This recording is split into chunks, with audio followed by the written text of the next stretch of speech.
უწყეთი პროტესტის მონაწილეები დღეს ტრადიციულად საზოგადოებრივ მაუწყებელთანაც შეიკრიბნენ. მოქალაქეები იქ ითხოვენ დღის ეთერს ხალხისთვის და პირველი არხის მენეჯმენტის გადადგომას. იქიდან პროტესტის მონაწილეები ტრადიციულად მსვლელობით ინაცვლებენ რუსთაველის გამზირზე პარლამენტის წინ, სადაც უერთდებიან მთავარ მოთხოვნებს ახალი არჩევნების დანიშვნისა და რეჟიმის პატიმრების გათავისუფლების შესახებ. დაიწყო თუ არა მსვლელობა საზოგადოებრივი მაუწყებლიდან რუსთაველისკენ. ნანო ჩაკვეტაძე მოგვიყვება ადგილიდან. საზოგადოებრივი მაუწყებლის შენობიდან საპროტესტო აქციის მონაწილეების მსვლელობა მარში რუსთაველის გამზირისკენ წუთი-წუთზე დაიძრება. იქამდე კი გეტყვით, რომ აქცია გრძელდება აქ ყოველდღიურად 43 დღესაც რეჟიმის წინააღმდეგ უწყვეტი სამოქალაქო პროტესტის ამ პირობებში. ერთ-ერთი მთავარი ლოკაცია ამ პროტესტისა და წინააღმდეგობის არის სწორედ საზოგადოებრივი მაუწყებელი და მისი შენობა. საზოგადოებრივი მაუწყებელი ეკუთვნის ხალხს. ამას სკანდირებენ სწორედ საზოგადოებრივ მაუწყებელთან შეკრებილი აქციის მონაწილეები. დღესაც ტრადიციულად საღამოს 7 საათისთვის დაიწყო აქ საპროტესტო აქცია და მას შემოუერთდა ორი ლოკაციიდან დაძრული მსვლელობა და მარში. ერთი მხრივ აქციას აქ შემოუერთდნენ ფსიქოთერაპევტები და მეორე მხრივ აქციას შემოუერთდნენ მასწავლებლები. დავიწყოთ საზოგადოებრივი მაუწყებლის თემით. მე ახლა გავესაუბრებ აქციის მონაწილეებს, ადამიანებს, რომლებიც პირველივე დღიდან აქ დგანან და ითხოვენ ეთერს, ითხოვენ სახალხო ეთერს საზოგადოებრივ მაუწყებელზე. აქვე გეტყვით, რომ ბოლო სახალხო ეთერი საზოგადოებრივ მაუწყებელზე შედგა 20 დეკემბერს. საზოგადოებრივი მაუწყებლის ბორდის წევრები კი ანონსებენ, რომ კიდევ ერთი შესაძლებლობა 30 წუთით სავარაუდოდ აქციის მონაწილეებს, სხვადასხვა საინიციატივო ჯგუფის წარმომადგენლებს, სამოქალაქო აქტივისტებს, სხვა პროფესიის ადამიანებს ექნებათ ეს შესაძლებლობა ალბათ 13 იანვარს. რამდენად რეალისტურად ესახებათ ეს დაპირება საზოგადოებრივი მაუწყებლის ბორდის წევრების.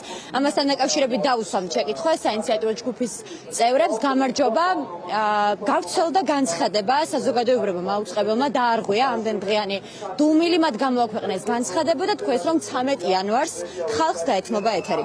გითხარით უფრო მეტი ამ განცხადების შინაარსის შესახებ, რა იყო თქვენთვის საგულისხმო და მნიშვნელოვანი?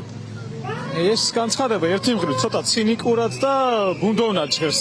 ცინიკურად პირველ რიგში, იმიტომ რომ თითქოს და აი განცხადების რაღაც ტექსტი დაახლოებით ესე ჟღერდა, რომ რაღაცა ჯგუფია, რომელიც ცდილობს მონოპოლიზებას ეთერის და ასე შემდეგ. და რაც არის წარმოუდგენელი, იმიტომ რომ საინიციატივო ჯგუფი, რომელიც 40 დღეზე მეტია უკვე აპროტესტებს და ითხოვს ეთერის ხალხისთვის დათმობა, ნამდვილად არ არის აფილირებული რაღაცა მithumetes კონკრეტულ ვიწრო პოლიტიკურ ჯგუფთან, არამედ წარმოადგენს თლიან საზოგადოებას. ცხადია, გარკვეულ ადამიანებმა მოახდინეს ამის ორგანიზება, მაგრამ დღეს მაგალითად მოვიდნენ აქ მასწავლებლები, მე თვითონაც მასწავლებელი გახლავთ, მოვიდნენ სოციოლოგები, სოციალ და პოლიტიკური მეცნიერების წარმომადგენლები, ანუ აქ მუდმივად იკრიბებიან სხვადასხვა ჯგუფების წარმომადგენლები, ანუ სივრცე არის ძალიან ინკლუზიური და ეს გამოაჩინა იმ ეთერმაც, იმიტომ რომ ამ ეთერის მანძილზე 60-ზე მეტი ადამიანი იყო სხვადასხვა პროფესიის წარმომადგენლები, რომელთაც როგორც წესი ხშირად არ ეთმობათ, ხო, არც საეთეროდ რომ არც საზოგადოებრივ მაუწყებელზე და არც სხვა ტელევიზიებზე, მაგრამ ნუ ამ შემთხვევაში ჩვენ საზოგადოებრივ მაუწყებელზე ვლაპარაკობ, იმიტომ რომ ეს არის ჩვენი გადასახადებით შედგენილი, ასე ვთქვათ, ბიუჯეტი.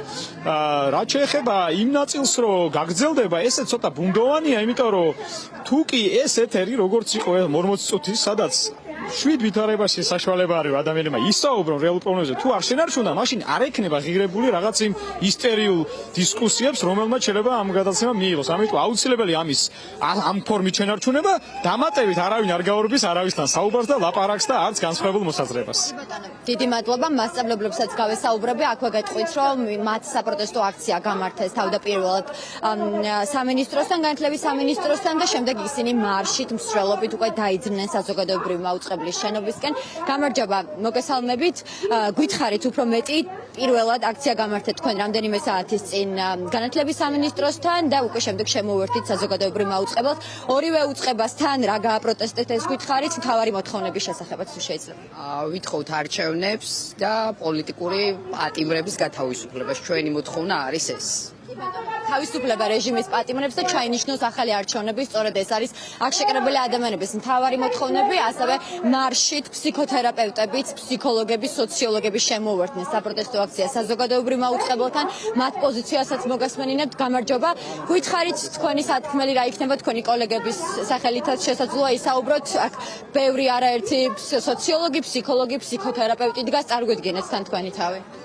გამარჯობათ, მოგესალმებით, მივესალმებით ტელემაყურებელს. მინდა სტაბძემარი უთხრა პირველ რიგში სრულიად საქართველოს იმ შემზარავი ტრაგედიის გამო, რაც მოხდა რამოდენიმე დღის წინ. ჩვენ ფსიქოლოგები ძალიან დიდი ხანია ვართ საპროტესტო აქციებში ჩართულები, მონაწილეობთ, ასევე გავავრცელეთ არაერთი ხელმოწერა, პეტიციითაც მივმართეთ. შესაბამისად, მე მინდა უთხრა საზოგადოებას და ყველას მოუწოდო, ვისი პირდაპირ ვალდებულებაც არის, რომ იყოს საზოგადოების სამსახურში. ეს ეხება მათ შორის საზოგადოებრივ მაუწყებელს, რომელიც ასევე მნიშვნელოვანია, რომ ემსახურებოდეს არა ეგრეთ წოდებულ მთავრობას, რომელიმე პარტიას, არამედ უნდა ემსახურებოდეს საზოგადოებას. ასევე ფსიქოლოგები, ფსიქოთერაპევტები, ფსიქიატრები, სოციოლოგები, ჩვენ ყველანი აქტიურად ვართ ჩართულები ამ საერთო პროტესტში. ბატონო, დიდი მადლობა. მე დაკიტოვებთ კადრს. საპროტესტო აქცია გრძელდება საზოგადოებრივ მაუწყებელთან წუთი წუთზე. აქ ერთ საპროტესტო აქციად შეკრული მარშები და მსვლელობები უკვე ასევე მსვლელობით დაიძრებიან რუსთაველის გამზირისკენ და იქ შეუერთდებიან უწყვეტ საპროტესტო აქციას რეჟიმის წინააღმდეგ 43 დღეს მთელი ამ საპროტესტო აქციების განმავლობაში.